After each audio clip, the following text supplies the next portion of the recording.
सर्व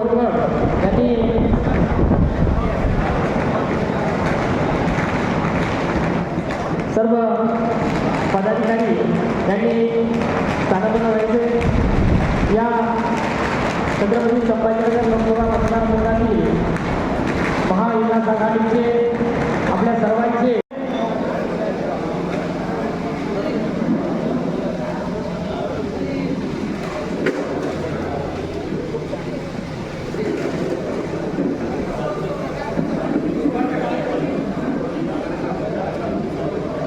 उपस्थित सर्व पदाधिकाऱ्यांना विनंती आपण या ठिकाणी आपल्या सर्वांचे नाते उमेदवार सरकारी साहेबांचे स्वागत करावं. भाग्यवंतांची पाटील यांच्यानुसार अनुसार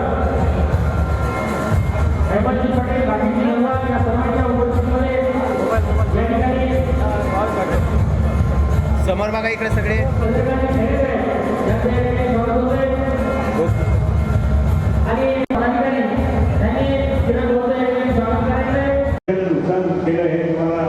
माहीत आहे. जाती जातीमध्ये धर्माधर्मामध्ये जरी बरे दुसरी समाजाला असं म्हणणार, बाकीच्या समाजाला असं म्हणणार, परंतु जो आपला विरोधक असेल त्या विरोधकाला आत टाकायचं आणि त्याला नावावर करायचं, त्रास द्यायचा आणि त्रास देऊन त्यांना मग भाजपमध्ये येण्याचं आमंत्रण घ्यायचं. आता मी या ठिकाणी आपल्या सर्वांना सांगतो, मी इतक्या वर्षात तुमच्या आशीर्वादाने दिल्लीमध्ये काम केलं. अनेक कमिट्याचा चेअरमन होतो, अनेक कमिट्यात मेंबर होतो. ज्यांना ईडीची नोटीस आली आणि ते घाबरून ते त्या ठिकाणी भाजपमध्ये गेले असतील, कोणाची ईडी माफ झालेली नाही. आमची जी कन्या आहे ती भावना गवळी, मी तिला म्हटलं तू का चालले,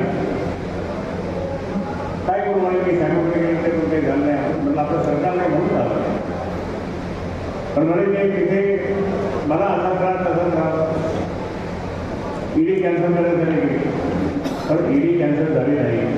हे तरी आपल्या बाजूचे त्या ठिकाणी माझे जुने सहकारी अर्जुनराव फडकर लढत त्यांनी सांगितलं, पण अजूनही ईडी किंवा बाकीच्या त्यांच्या कारवाया बाजूला ठेवले गेले आहेत. मध्ये काढलं नाही, सगळ्यांचे तसंच आहे. पण तुम्ही त्यावेळेस तुम्ही आता तुम्हाला बसवायचं की आपण चुकलं आपलं की आपण हे सगळं कशाप्रकारे केलं असं वाटतं. पण जे माननीय उद्धवजी ठाकरे साहेबांना त्या ठिकाणी सोडून गेले मुद्दाम, त्या उद्धव साहेबांनी या आपल्या भुमरेंना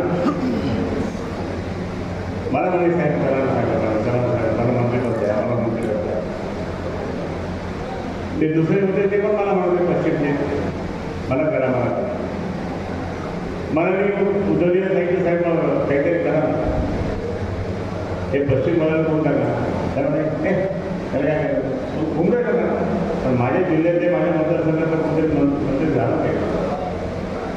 हा भुमरे ठीक आहे, जरा एकनाथ शिंदेला पण सांगा. मी एकनाथ शिंदेला सांगितलं, त्याने घेऊन गेलो आहे ना, आम्ही त्यांना मंत्री होत्या, ठीक आहे मी साहेबांशी बोलतो आणि त्यांना राज्यमंत्रीपद द्यायचं ते असं त्यांचं ठरलं होतं.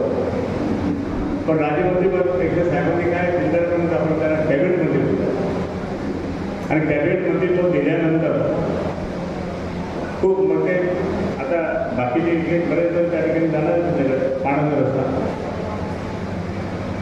ॲडव्हान्स दिला.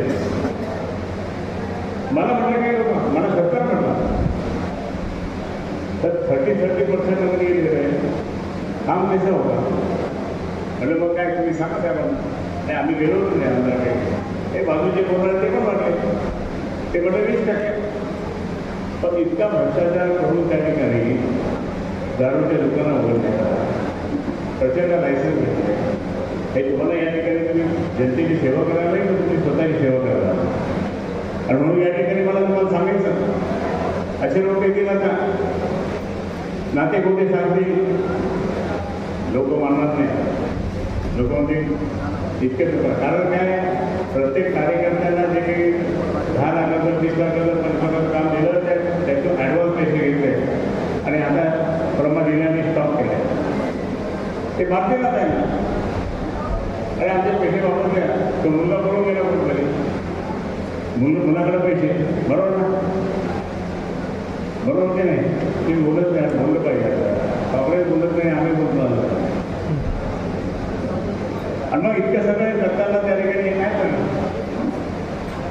प्रचंड भ्रष्टाचार यांच्या राज्यामध्ये. महाराष्ट्रात आणि दिल्लीमध्ये सुद्धा त्यांनी नोटबंदी करून किती पैसे जमा केले पाहत नाही. आता सगळं निघेल. लोकांनी लाईनमध्ये जाऊन त्या ठिकाणी कोणी चक्कर आली, कोणी हार्ट अटॅक आला. पण आज या ठिकाणी मोदींना अजिबात काही नाही. तर सगळ्यात महत्त्वाचं म्हणजे शेतकऱ्यांना प्रचंड नुकसान केलं. म्हणून आपण शेतकरी इथे आपण आंदोलन केलं असतं, पण बाकी हरियाणा पंजाबचे शेतकरी सगळे तिथे ट्रॅक्टर घेऊन आले आणि ते दिले नाही. 6 महीने का राशन लेके गए हम, 6 महीने का राशन लेके म्हणजे किती त्रास, किती लोकांना. आज अनेक ठिकाणी त्या ठिकाणी रस्ते करून हे करून काय घोषणा केल्या हे तुम्हाला सांगावं लागेल जनतेला. 15-15 लाख रुपये देतो म्हणून सांगितलं. साहेब म्हटलं ना, मोदी फुटारले तर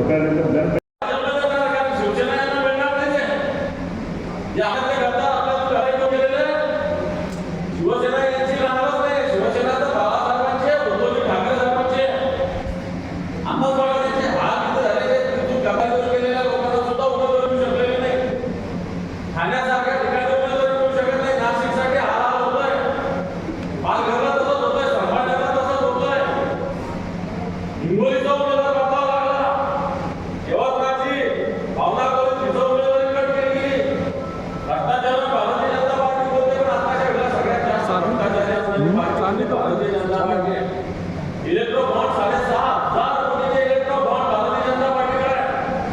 काल नरेंद्र मोदींनी एका मुलाखतीत सांगितलं इलेक्ट्रो बॉन्ड घेणं काय पाप आहे. सकाळी पत्रकार परिषदेत सांगितलं मी इलेक्ट्रॉन घेणं बॉन्ड घेणं पाप नाही, सगळे पक्ष घेतात.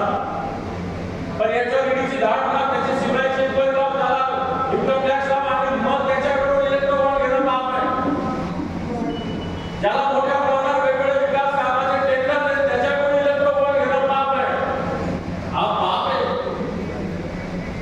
आणि म्हणून सगळ्यात जास्त भ्रष्टाचार राष्ट्रपती भारतीय जनता पार्टी यांनी भाषांची इन्क्वायरी लावली होती, यांनी राणेची इन्क्वायरी लावली होती, यांनी त्या सरकारची इन्क्वायरी लावली, यांनी लोणावळ्याची इन्क्वायरी लावली, यांनी राजस्थानाची इन्क्वायरी लावली, यांनी सुनील तटकरेची इन्क्वायरी लावली, यांनी छगन भुजबळला जेलमध्ये टाकलं. आता छगन भुजबळ प्रयत्न करले भा छगन भुजबळला यांनी जेलमध्ये टाकलं. याचा अर्थ आता हे सगळे लोक भारतीय जनता पार्टी सोबत गेले ते काय शुद्ध झाल्यासारखं चालतंय. म्हणून मला वाटतं हे सगळे मुद्दे गावोगाव प्रचार देण्याची आवश्यकता आहे. निश्चित मागच्या वेळेस आपण फक्त 3,500-4,000 मागे राहिलेलो आहोत. जर सगळ्यात 3,000 मतांवर 2 मतं जरी काढले 6,000 मतं वाटते आणि 6,000 मतं आले तरी आपला विजय होतो. अशा प्रकारची स्थिती लक्षात ठेवून आपल्याला तर मोठा विजय प्राप्त करायचा. पण जर जिल्ह्यामध्ये आपल्याकडे प्रत्येक बूथवर आपण 2 मतं जरी वाढवले, 2 मागच्या पेक्षा तरी आपला विजय लक्षात ठेवा. मागचे मतं काही कमी होणार नाही, उलट वाढणार. म्हणून मला वाटतं या पद्धतीनं सगळे विभाग प्रमुख, उपतालुका प्रमुख तिन्ही चार पक्षाचे आणि सगळ्यात महत्त्वाचं प्रचार करताना सगळ्यांनी सोबत करायचं हे लक्षात ठेवा. आपल्या घरचं लग्न शिवसेनेचे हे लक्षात ठेवा. काँग्रेस राष्ट्रवादी काँग्रेस आपल्यासोबत घ्यायची हेही लक्षात ठेवा. गाव पातळीवर जे काही ग्रामपंचायतची निवडणूक नाही हे सगळ्यांनी लक्षात ठेवा. सगळ्यांना शिवसेनेला सांगतो मी, ही ग्रामपंचायतची निवडणूक नाही आहे, ही लोकसभेची निवडणूक आहे. गावागावात एखाद्या काँग्रेस राष्ट्रवादी आपला वाद असू शकतो, असू द्या. तुम्ही तुमचं नंतर का यांनी ग्रामपंचायतला माझं पाडलं होतं, यांनी मला हे केलं होतं, यांनी मला तोडलं होतं, यांनी मला हे केलं होतं, हे लोकच काढू नका. ही निवडणूक ग्रामपंचायतीची, ही निवडणूक लोकसभेची, ही निवडणूक देशाची आहे. सगळ्यात महत्त्वाचं होतं की ठाकरे साहेबांच्या नेतृत्वाच्या कसोटीची निवडणूक आहे हे लक्षात घ्या. त्यामुळे सगळ्यांना सांगेल, सगळ्याच पक्षांना बघत ही ग्रामपंचायतीची निवडणूक नाही. ग्रामपंचायत काय शिवसेनेची दोन घ्यायला लागतं तरी का बरोबर असतो. शिवसेने सुद्धा दोन काय काय गाव शिवसेनेची असतं, त्याला काय. त्यामुळे ही काय गावाची निवडणूक वेगळ्या पद्धतीने असते, तिचा मला वाटतं या लोकसभेवर कोणताही परिणाम होण्याची आवश्यकता नाही.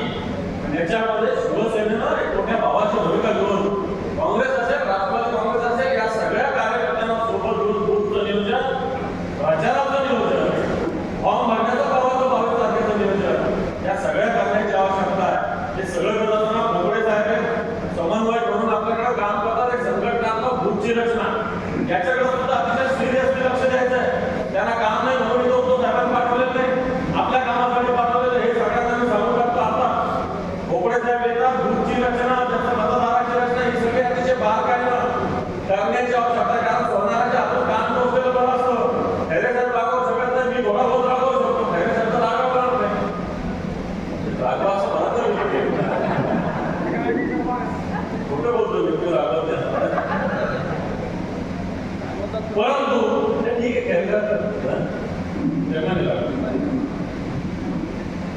परंतु जे भोपळे साहेब आपल्याकडे येतात पुढच्या राज्यासाठी ते काम सिरियसली सगळ्यांनी करायचं लक्षात ठेवा. याच्यात कॉम्प्रोमाइज एखाद्या दुसऱ्या कामात कॉम्प्रोमाइज होईल पण या दूरच्या कामात कुठल्याही प्रकारचे कॉम्प्रोमाइज होणार नाही.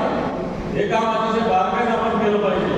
लढाई बूथवर आहे लक्षात ठेवा. सगळ्यात महत्वाची प्रत्येक बूथवर लढाई आहे. मी सांगितलं 2 मतं 4 मतं 10 मतं 15 मतं 20 मतं एवढे मतं प्रत्येक बूथवर जरी वाढवलं तरी आपला म्हणजे पक्का आहे. वातावरण चांगलं आहे. मोदीच्या विरोधात वातावरण लक्षात ठेवा. मोदी सरकारच्या विरोधात वातावरण आहे. बहुत हो गए महिला की बार आपकी बार मोदी सरकार नाही गए कुठे गेली बघा. विरोधात लोकपतीला रोजगार देणार तर कुठे गेला बघा. त्यामुळे सगळे मुद्दे या निवडणुकीत महत्वाचे. शिवसेनेला टाकले शिवसेना म्हणणारा हा मोदी हा अमित शहा यांना सुद्धा पळता होत थोडी आपल्याला सांभाळतात तर त्या संभाजीनगर शिवसेनेचा वारी केला.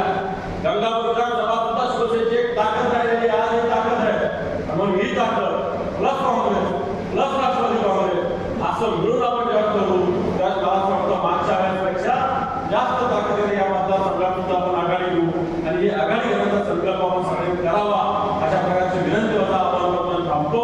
जय हिंद.